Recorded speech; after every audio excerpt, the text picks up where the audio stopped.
Hello students. Carbon की videos आपने previously watch की होंगी सारी। ऑल्दो वो जो वीडियोस है वो एक सेपरेट टॉपिक वाइज चलती हैं सारी। एक भी वीडियो ये जो आज दे रहा हूं ये एक टॉपिक सेपरेट है इसका, बिल्कुल डायमंड और ग्रेफाइट में डिफरेंस। तो कार्बन की दो एलोट्रॉपिक फॉर्म है। तो पहले तो ये पूछ सकते हैं व्हाट इज एलोट्रॉपी। तो allotropy is the phenomena of existence of an element in two और मोर डिफरेंट फिजिकल फॉर्म्स। और इसमें सबसे इंपॉर्टेंट डायमंड और ग्रेफाइट। फुलरीन भी है बट फुलरीन के ऊपर यूजुअली कोई क्वेश्चन नहीं आता। और बाकी जो सारी वीडियोस हैं वो सीक्वेंस में आपको सारा, जब हाइड्रोकार्बन्स पता चलेगा, एल्कोहल्स पता चलेगा, कार्बोक्सिलिक एसिड पता चलेगा, नेमिंग पता चलेगा, तो वो सारी सीक्वेंस वाइज कनेक्टेड हैं। बट ये वीडियो उनसे बिल्कुल सेपरेट है, अलग ही टॉपिक है ये। तो इस वीडियो में डायमंड और ग्रेफाइट के डिफरेंसेस सारे आपको मैं क्लियर कर देता हूं। अगेन 1 मार्क का क्वेश्चन भी इसी में से पिकअप होंगे और लेंथी वाला भी इसी में पिकअप होगा। तो टेबुलर फॉर्म में अगर आपको डायमंड और ग्रेफाइट के डिफरेंसेस के लिए कहें तो डायमंड एंड ग्रेफाइट, पहली बात तो मैंने बता दी, both are allotropic form of carbon.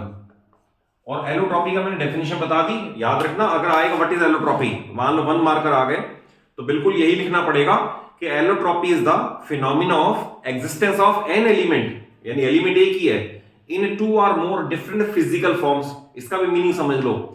Physical form means chemical property same होंगी बट फिजिकल प्रॉपर्टीज अलग अलग होंगी। तो ऑब्वियसली यहां पर फिजिकल प्रॉपर्टीज का ही डिफरेंस है, केमिकल तो सेम है। अब 1 मार्क का क्वेश्चन ये भी पूछ सकते हैं कि how we can say that diamond and graphite are chemically same. Chemically same, तो इसका आंसर ये है, if equal amount of diamond and graphite are burned in oxygen और in air then equal amount of carbon dioxide is produced. That is chemist की नजर में दोनों same है। चाहे आपको डायमंड बड़ा कॉस्टली है, ग्रेफाइट तो धक्के खा रहा है बेचारा, बट केमिस्ट की नजर में, केमिकल प्रॉपर्टीज की नजर में दोनों सेम है, because on burning equal amount they release equal amount of carbon dioxide. तो अब डिस्कस करते हैं इसके अंदर डिफरेंसेस क्या है। तो डायमंड में number 1, it has three dimensional tetrahedral structure. और इस वाले हमें आएगा two dimensional layer like structure. Layer like यानी हेक्सागोनल लेयर होती है, लेयर लाइक स्ट्रक्चर। पहला डिफरेंस 3 डायमेंशनल टेट्राहेड्रल स्ट्रक्चर। अब टेट्राहेड्रल का बताता हूं और उसी में आ जाएगा सेकंड पॉइंट। और 2 डायमेंशनल लेयर लाइक स्ट्रक्चर, और लेयर का भी मैंने बता दिया हेक्सागोनल लेयर। पहला डिफरेंस हो गया। दूसरा है, इसमें क्योंकि आपको जो टेट्राहेड्रल बताया ना उससे ही पॉइंट निकलता है, each carbon atom is attached to या bonded with, is attached to 4 other carbon atoms. और इस वाले में with 3 other carbon atom, with, बाकी सारा सेम है, with 3 other carbon atoms। अब मैं इसका स्ट्रक्चर आपको बता दूं।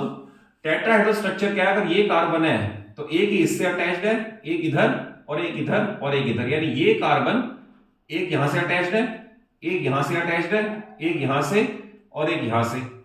तो हर कार्बन एटम 4 से अटैच्ड है। इसके अंदर आपको मैं बता रहा हूं हेक्सागोनल लेयर लाइक स्ट्रक्चर। तो आप इस तरह से एक लेयर बना के देख लो आप, और दूसरी लेयर इसके नीचे बना लो जो इसके ऑलमोस्ट पैरेलल हो, और इनको इस तरह से कनेक्ट कर दो। तो इसे बोलते हैं हेक्सागोनल लेयर लाइक स्ट्रक्चर। अब इसमें ईच कार्बन, जैसे ये कार्बन है ये 3 से अटैच्ड है, नंबर 1, ये नंबर 2 और नंबर 3। तो डिफरेंस हो गया ना, each carbon atom attach to 4 other carbon atoms, attach to 3 other carbon atoms. Then इसके बाद आता है इसका हार्डनेस। तो ये हार्डेस्ट नोन सब्सटेंस है, हार्डेस्ट नोन सब्सटेंस। और ये सॉफ्ट है, और इतना सॉफ्ट है कि ग्रेफाइट का पाउडर मशीनरीज के अंदर ल्यूब्रिकेंट की फॉर्म में यूज होता है, यूज एज ल्यूब्रिकेंट्स। और in particular lubricants in those machineries which operate at high temperature. Lubricants which machineries which operate at high temperature, reason being high temperature पे ये decompose नहीं होता। नेक्स्ट आएगा इसका कंडक्टिविटी। तो डायमंड जो है, क्योंकि इसके पास कोई फ्री वैलेंस इलेक्ट्रॉन तो है नहीं, तो इलेक्ट्रिकल कंडक्टिविटी नहीं होगी। बट पहले इलेक्ट्रिकल का बता दूं, electrical conductivity nil due to no free valence electron. Electrical conductivity नहीं है, नो।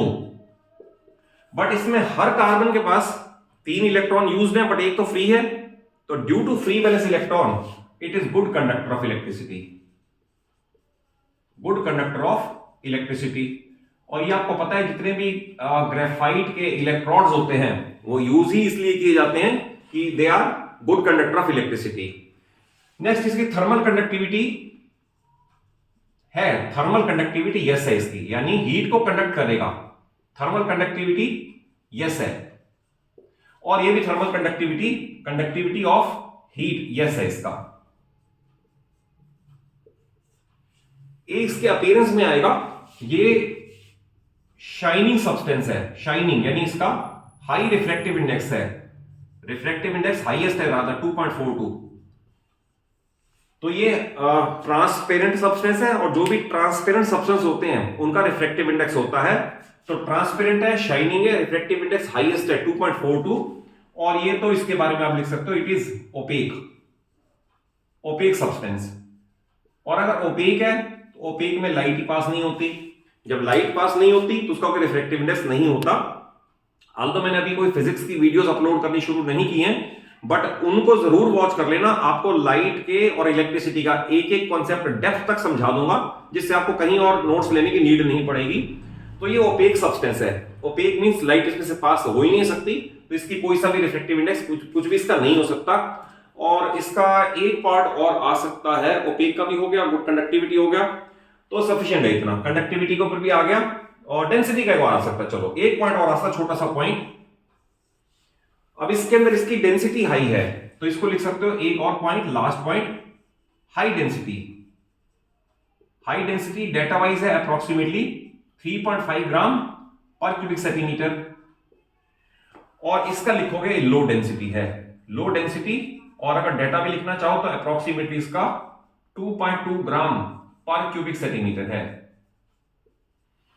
तो ये सारे पॉइंट अगर आप याद कर लें तो 1 मार्क का क्वेश्चन पूछ सकते हैं। What is the structure of graphite, तो ये बनाना पड़ेगा। What is the structure of diamond, तो ये बनाना पड़ेगा। कमेंट अबाउट द कंडक्टिविटी, तो ये लिखने पड़ेंगे। Comment about the reflective index और अपीयरेंस, तो ये लिखना पड़ेगा। तो अगर मान लो 4 मार्क का क्वेश्चन है तो फिर तो सारे पॉइंट्स ही आपको याद करने पड़ेंगे। तो ये कॉन्सेप्ट वाइज आपको सारे क्लियर कर दिए। डायमंड और ग्रेफाइट तक। फुलरीन है तो फुलरीन का इसके साथ कनेक्ट नहीं करते, एक सेपरेट वीडियो में आपको फुलरीन का भी बता दूंगा कि फुलरीन का क्या स्ट्रक्चर है, उसको रिप्रेजेंट कैसे करते हैं। और अगर टॉपिक बिल्कुल क्लियर हो गया हो, अच्छे से समझ आया हो, तो इसको एक अच्छा सा बड़ा सा लाइक दे दो और इस वीडियो को अपने सभी फ्रेंड्स में शेयर कर दो, so that all can take advantage of my rich experience. और चैनल सरूजा क्लासेस को जरूर सब्सक्राइब करो ताकि आपको और कहीं प्रॉब्लम ना आए, कहीं और जाने की नीड ना पड़े, सारा सिलेबस आपको यहीं मिल जाए। Thank you for watching the video.